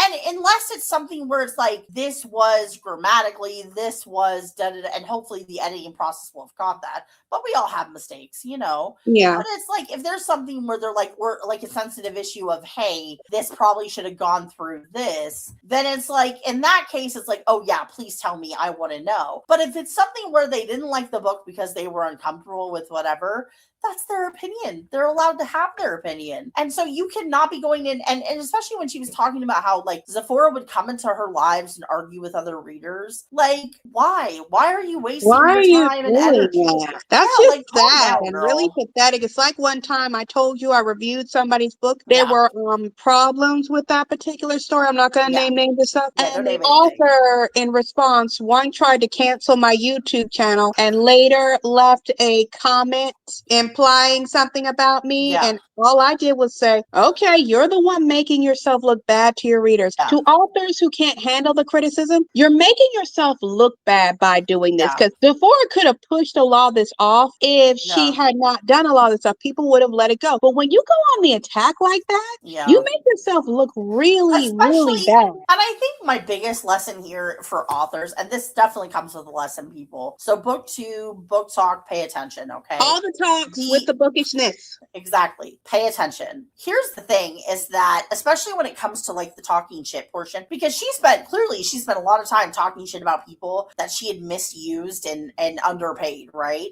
Here's the thing. People think, okay, book talk has millions of people and you can think that like you're in your own little space and nobody's going to hear about you. Let me tell you, book talk is a very small world. Book talk is a chatty bitch, Mia. Book talk especially. It's a very chatty bitch. You can't say nothing on book talk about everybody knowing. We talked about certain oiled up wrestlers once, and you know it was all over book talk. Oh my God, I know. So anyways, but like, it's a whole thing of, if you learn nothing else, first of all, don't scam people. That biggest obvious, I mean, I feel like that's obvious. Don't plagiarize, don't steal, don't scam your readers. All that shit is bad. Why the fuck are you fucking up? If you're gonna do that shit, don't be a fucking author. Go to Scam University, go learn shit. Go be a politician. I don't know. That's, don't be a politician. We have enough scammy politicians. Go dig for gophers. Where they thrive. That's a good occupation for a liar. Go dig for gophers. I know, right? But also the thing here is that book talk, booktube, really not that fucking small. There's a lot of people who talk to each other. I could talk to one person and because a lot of us have 2 or 3 different groups that we hang out with, that we say hi to. There are times I'll pop into random lives where I don't know anybody and I'm just like, oh, hey, I just wanted to come say hi because I saw you were reading or doing or whatever and I wanted to leave some book club. That's what I do. So I'm like, there's a lot of us who talk to a lot of people. So if you're going to be starting shit, don't think people won't find out. And really, especially if you're going to be fucking readers over or authors or PAs or anybody who is like underpaid and trying to help authors, trust me, word will get around, especially on Threads. Oh man, Threads is like the expose for book talk. But you will be talked about, you will be heard about, and somebody somewhere will find out your shit. So, but for Zepphora, really, just you need to walk away. This is not the field. Zepphora, I'm gonna be honest, you need therapy. Zepphora, you need to give people their money back, and you need some serious therapy, because what's up with this, hun? What are you doing? I mean, if you did legitimate books that people liked, why are you stealing from another author? You don't have to do that. You got your own creativity. Right? And especially sorry, go on. No, I'm saying, especially if originally maybe it might not have been intentional, and then later for some reason you felt the need to keep it there. The fact remains is that you have your own imagination. If you wrote those other books, you have your own talent. You need to question why you're doubting yourself so hard that you have to steal from somebody, combined with fun. People are always going to criticize your books, no matter what you do. What you write isn't for everybody in the world. There are going to be people who love your stuff and people who hate your stuff. There's nothing you can do about that. But to go after them in that way is wrong. And if you have somebody willing to go above and beyond working with you, you need to treat them nice. You don't just go and act like they're your slaves. They are not your slaves. They are not your servants. You have no right to treat a human being like they are your slave. They are not. Exactly. And that's the thing is, like, I think, and I'm not saying this happens to a lot of indie authors who make it big, but I feel like there are times where I've seen indie authors, not this bad though, I will say, never this, like Zepphora seems to stand out, but I've seen indie authors who make it big and then they think that their shit doesn't stink. And I mean, we will be talking, by the way, we will be doing, hopefully sometime this week, we're going to cover the Willow Heath romanticy stuff and Elsie Spring or Elsie Silver, whatever the fuck her name is. is with her racist Oh, shit. We Kevin, have help me. I other think I authors tuned that that out of my head. Ugh. Yeah, we have other authors who need to be checked. We have a checklist this week, okay? I'm just letting you know now we have a checklist. We're taking a mini politics break because we got to get through this checklist. Right. So there have been other authors who are effing up quite a bit, but it's like, Zepphora, really, you just need to get the fuck out, because between just whether it's the dramatic I'm guilty as fuck but I'm pretending I'm not statement, or it's the fact that there are all these people who did so much work for you and were mistreated, and you acted like they were your parents. Like, what are we talking about? If you're going to be an author, especially an indie author, I'm sorry, this is not the field for you if you need to be handheld. Indie author, a lot of us help each other because we have struggled, and we understand that, like we have a friend, Silas, who is writing a book for new writers, and trust me, he came to every writer person he knew to get input on this book, and I will tell you, me and him have had some fascinating. Oh yeah, we had a whole thing, especially about prologues and epilogues. But we're not getting into that right now. I will fight to the death on prologues. I'm here and now. I don't care. Any hill, any mountain, any day. I am your prologue girl. Oh, and I'm sure I believe in prologue, so I'm not even going to have that fight with you. Right. I can't fight with you something I agree with you about. But anyway, the point is we know indie authors do a lot of heavy lifting, and if you're going to get in the indie author space, you have to be willing to do that heavy lifting. Yeah, and the thing is, I will say, I do want readers and other people to understand that, like, being an indie author is hard. It is. We have to figure out this shit on our own. We're kind of stumbling around in the dark. There are times we're gonna fuck up. There are times we're gonna make mistakes, because a lot of us are learning this shit on the fly. But on that same flip side of that coin, you cannot just assume because you've hit it big that you're impenetrable and you can treat people like shit. Yeah, you cannot treat people any kind of way. I know there's this uptick with the whole, I don't know if it's just influencers or people who in general who start to get some headway, but they start acting like they can treat other people as if they're beneath them. Because even this influencer who was so lazy one morning, she demanded that her Uber Eats guy come to her house and give her food in her bed, which was uncomfortable, obviously. But my whole point in bringing that up is there are people, when they make it big, they act like they're entitled to do this type of mess. You are not. You are a human being just like everybody else. No human is above another human. No. And the thing is, what people need to realize, and this goes for actors, this goes for anybody in an entertainment industry, all that goodwill that you have gotten from all the books you published, all the readers who love you, all this love and praise can just as quickly turn the minute that people think you are not appreciating them. The minute that you start lacking gratitude for what you have been given, because yes, all of us who are storytellers have some kind of a gift for storytelling, right? We wouldn't be here if we didn't. But just because you have that gift does not mean that gift entitles you to treat other people like crap, to treat readers, especially readers, like crap. And I'm sorry, like, I will say right now, to just briefly go back to the wife thing. If my boyfriend over here, because I was mad about somebody reviewing my book bad on a live, if my boyfriend over here went into, not that he ever would, by the way, but if he went to somebody's live to say some stupid shit like that, that's disgusting, I would be fucking probably body slamming him. Like, this shit, I really don't see him ever doing anything that asinine. Oh, he wouldn't, not ever. Like, he's the sweetest person ever, but like, I know that's like so outside of his personality. I was like, that doesn't sound like that's why I was using him as an example, because immediately I know every friend we have is going to be like, you mean sweet poor Jason who has to deal with you? If you told me he ever did that, I honestly wouldn't believe you. Right? So I'm telling you right now, nobody ever believes me with Jason. Jason's always the innocent one. I'd like to put in a protest. But I'm just saying, it's like, besides the fact that it's out of his character, if I had anybody near me who did that shit, my kids know this, by the way. My kids know this very well. Do not fuck around near me when it comes to deceased people. I will not tolerate, like, my kids haven't done that either, but my kids have seen me go off on people who have disrespected Well, to be honest, me, I feel your children are much better well-adjusted than this person. I'm just saying, I don't fuck around when it comes to that shit. And if just because I'm upset over a book and you're gonna go and be like, oh, how's your unalive child? Excuse me?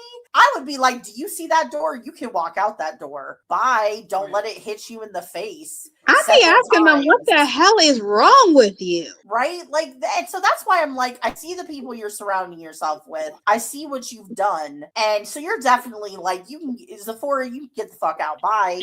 Bye. You are uninvited to the cookout, which is the biggest punishment of them all. Right? Oh God, I don't ever want to be uninvited from the cookout. I finally got invited. I'm not sure how or when, but I got invited to a cookout. So I don't ever want to be uninvited. So because I'm serious about food, bro. That's all I'm saying. Anyways, but needless to say, this author, Zepphora, being real clear with her name, you have been a bad author. And you need to, I'm glad you unpublished your books. I'm glad you realized that you shouldn't be an author. And I'm happy that you've made this decision. And I hope you don't come back in 5 minutes when you think everything's died down, because it won't. I also hope, Zepphora, in all seriousness, you seek psychological help, because, honey, if you're acting this way, something's wrong. Yeah, you cannot be mistreating people and scamming people constantly. Like, this is a constant thing. This wasn't just one or two. This was 2 or 3 or 4 people saying the same things, which is she ghosted them, she didn't pay them, but she had enough time to go kick it with their people around them and be online, but didn't have enough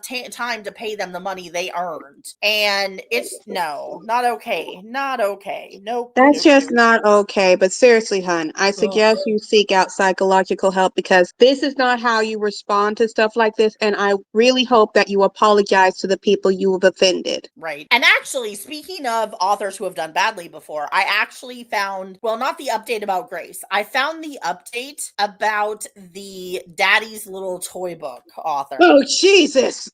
I'm sorry, but that's the type of response you're going to elicit from me. Jason's over here like, nope. Because so I will say, me and my kids were having to come.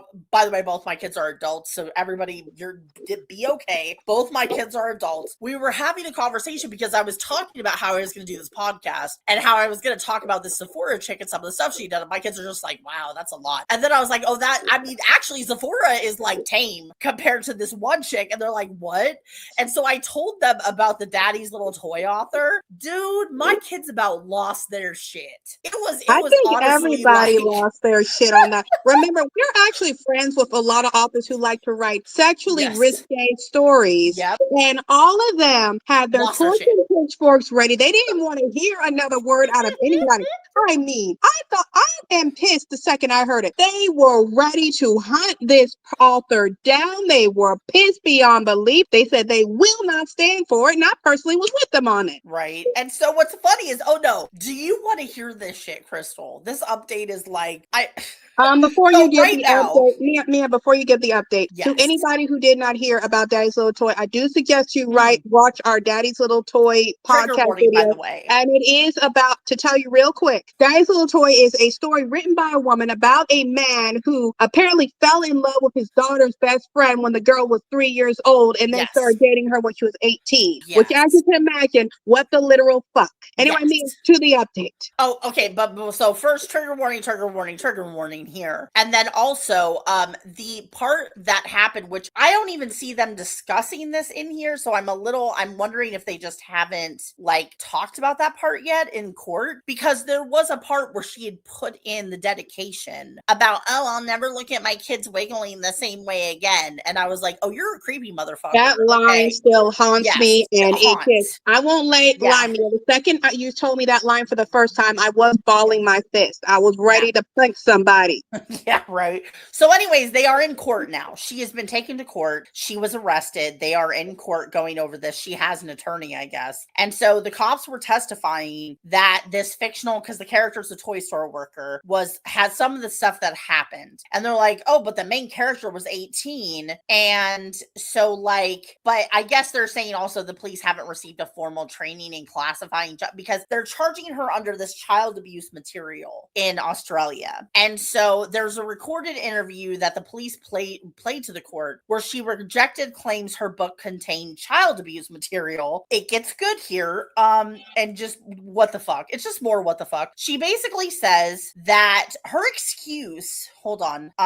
Where was her excuse? It was really good. She's trying to say that, she's trying to claim that all of this falls under a type of BDSM that's known as daddy dom little girl. So she's claiming that all of this whole book falls under that. So that's why, and the whole time she's aged 18. But the problem is the early section of the book, she might have been aged 18 for most of it, but there's a section right in the beginning of the goddamn fucking front of the book where the guy character is talking about how he wants a woman, quote unquote, by the way, as sweet and as nice as Lucy when she was 3 years old. So let's also add that the cover looks like preschool blocks. Yeah, she told the cover artist to do that. So anyways, she's disgusting. We'll just leave it at that. So now they're taking her to court. So she's trying, because she knows, I'm sorry, let's be real here. As authors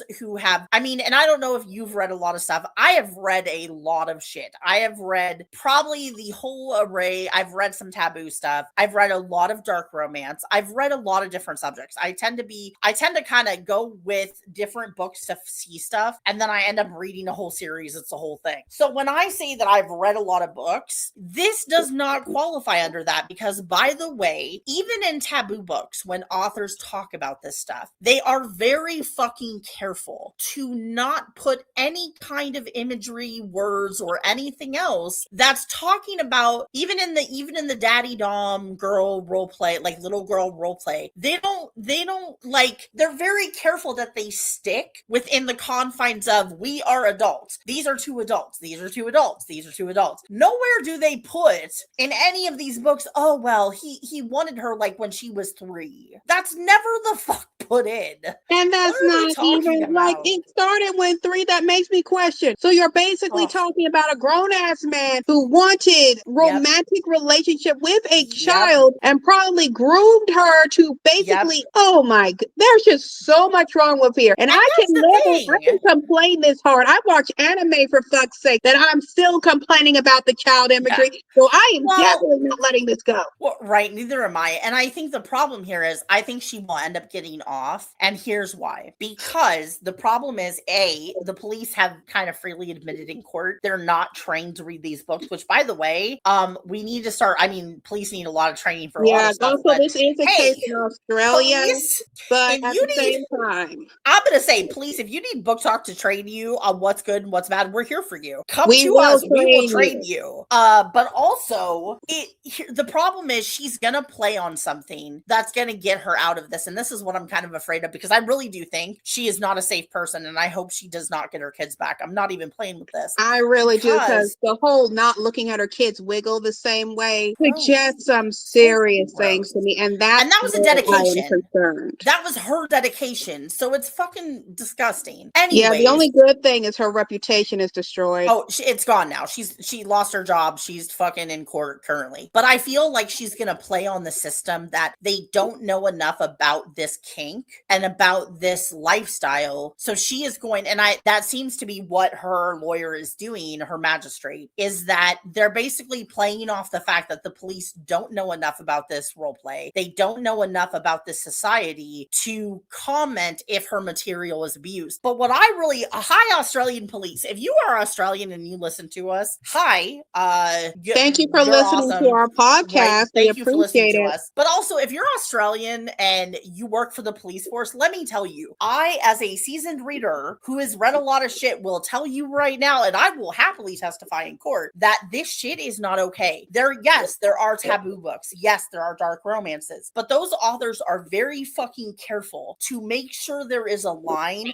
They never cross it. They make it very, even in the role plays that happen with Daddy Dom, little girl, they do not cross the point of implying anything about children. That is never fucking referenced. I don't care what book you go to. If it is a good dark romance or a good taboo author, they are never, ever, ever going to imply anything about children. And the fact, by the way, I hope somebody brings up the dedication, because the dedication here is what really fucking cements the fact that this woman has a problem and needs help, like serious mental health. I mean, that was one main thing I think that got everybody. I remember we know a taboo author. Her name is Ivy Graves. Yep. The second that dedication was mentioned, Ivy Bates went off, and I was right there with her complaints, because that's like, what do you mean you will never look at your children wiggle the same way? That feels like you are implying something very scary and concerning. And so it's like, so not just this dedication, which, by the way, she did edit and try to delete, but also the fact that, like, the way she words it, I'm sorry, the way she words it is like, and it says, Arthur wanted a woman as sweet and as nice as Lucy when she was 3 years old. That's literally implying that he started having feelings for her as a 3-year-old. And I'm sorry, but no fucking author who is worth their chops is going to write it that way. And why would you want a woman as sweet as when she was 3 years old? Why specifically 3 years old? What's going on here? And it talks about how he taken, like, it implies that he helped take care of her or something, or like babysat her. I don't fucking know. But it's a whole fucking thing of, oh, well, they're just role playing. No, I'm sorry. That doesn't feel like role playing. That sounds sick as fuck. Let me tell you, if in this question, if we were talking about like a real life daddy dom baby like a situation, and I will not say I'm not an expert in this, by the way, but what I've heard, my assumption is that for everything I've heard from people who are in the lifestyle, this, like, Lucy would be walking the fuck away from him, because if she even had a hint that he had wanted her since she was a child, and like they are now involved when she's 18, Lucy would be running the fuck away from him and not even participating in this, because and if Lucy would have been there's like, some concern of grooming here. Exactly. There's also the grooming part, because hello, you've what. No.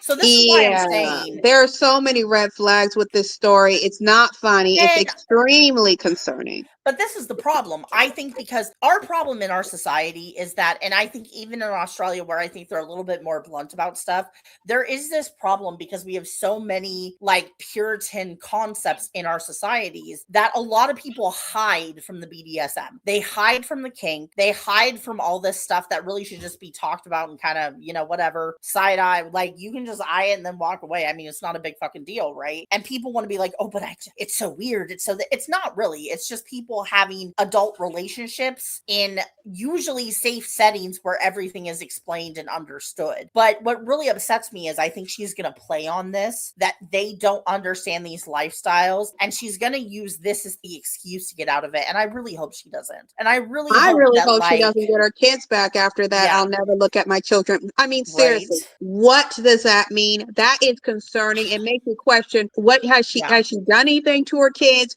and what was she thinking about doing to her kids? That is concerning. Yeah. So anyways, she was evidently in court with her hospital, shaking her head as they tried to argue the book portrayed Lucy at different ages. And they're basically, and so this is where it's going to get them, because they're like, oh, well, the part where she was spanked was an example of assault. Well, okay, not in that lifestyle. Technically, it's part of their role play, but it's just all this stuff of like, it's like, unfortunately, I guess the police didn't read the book when they first got the report on this first. So that also is going to play against them. So I feel like she's going to get off, but I hope. I feel to a degree the cops in Australia did not take this case as seriously as they should have in the beginning. I feel like they should have, yeah. So I'm going to say, though, that this chick, Lauren Ashley Mastrosa, whether they actually put you away or you get off, you are not welcome back in book talk, girl. You are not welcome back in the society. But you have been blacklisted. You can try changing your pen name and all that mess, but the second we get wind of one of your stories, we will find you and we will blacklist you hard. You're out. And don't expect the erotic book. Honestly, do not expect the erotic book people to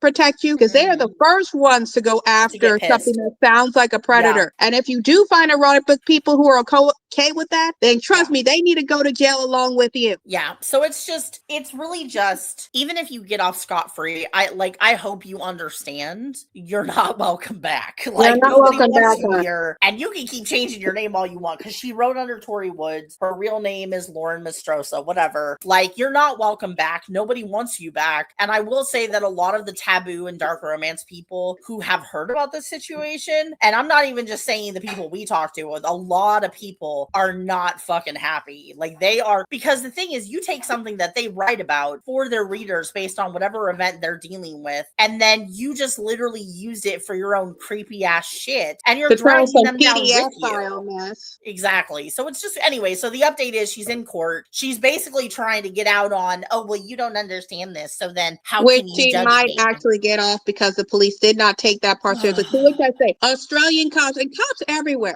For once, I wish you would take things like this seriously, because this is how a lot of abusers get away. Yeah, but it's just wild. Anyways, so that's the update on that nonsense. So I think we've covered what? So much bullshit. We covered a lot of stuff. Yes. So, authors who want to behave badly, please stop. We don't have enough time. Want to behave badly, please just get the fuck out, so me and I don't have to go on a 2-hour long. We don't have to talk about it. God, you people make us talk too much. Anyways, we don't talk about good stuff, and you guys just like overshadow all the good stuff. We're tired of you. Yes, you're voted off the island. But also, last question before we run away is, Crystal, where's my chocolate? yeah, I'll mail it eventually. See, I'm telling you, in 10 more years, I'm gonna be crying. I will say though, you always say 10 years ago, and I met you in 2024, and you're always saying 10 long years. Did you catch that the other day though, when we were joking about this in a live, and somebody was being very literal, and so I don't think they understood that I really was just exaggerating the 10 years, and they're like, wait, what is this about 10 years not getting chocolate? And I was laughing my ass off. I was like, yeah, no, exactly. 10 years not getting chocolate. Serious, bro. Serious. Yeah, this is why everybody has instituted a chocolate timer with us. Okay, yeah, they have. They're like, I can only whine about not getting chocolate for like 20 minutes and then I'm out. They said 5. Okay, look, they might have said 5. I heard 20. So anyways, that's what I heard. That's what I'm sticking to. But anyways, you guys, we are going to run away now because we are tired AF. So we love you. We appreciate you. To the 44 people who follow us, love and adore your faces. Hope you're having a wonderful day. Being a fan. Please please subscribe, and please keep tuning in and listening to us. And next week we will be talking about more book talk people who need to go to timeout, and hopefully maybe we'll learn a lesson. I don't know. We don't know. We'll find out. Yep. So anyways, have a wonderful night, you guys. Again, like, subscribe, comment, have fun, and we will see you next week. Bye-bye, everybody. Bye-bye.